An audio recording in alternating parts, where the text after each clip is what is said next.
A lot of teachers are having to teach letters in a mask. What strategies do you have for this? Yeah, that is a big problem because sounds actually have parts we can hear, but they also have parts that we can see. That's why people who are hard of hearing or hearing impaired, they actually watch the mouth because we make different sounds in different ways. And then there's the feel. So sounds have a musculature that moves differently, and then there's also a visual component. So I have basically five things you can do if you have to teach phonics in a mask, which is most of us right now in the US. The first thing you can do, which is very obvious, is to use a clear mask or a face shield if you are allowed to do that. Clear masks can be frustrating, but if you only have to use it for a small part of the day, it's not as bad. Talk to your speech language specialist and they can help you. The second thing that you can do is whenever you say a sound, and I'm going to put on a mask as if I have this, um, when you say a sound, so like I'm saying, I want everybody to think about the sound that goes with s, s.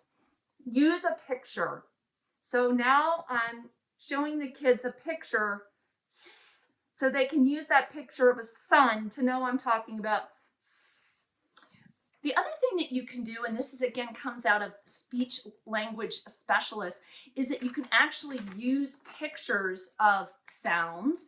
These are pictures that show the way that the mouth moves in different sounds.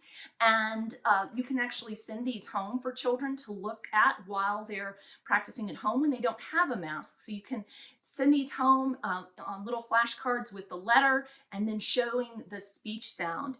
You can also use sound videos. There are videos out there on YouTube that show kids how the sounds are made with the mouth so that they can see it.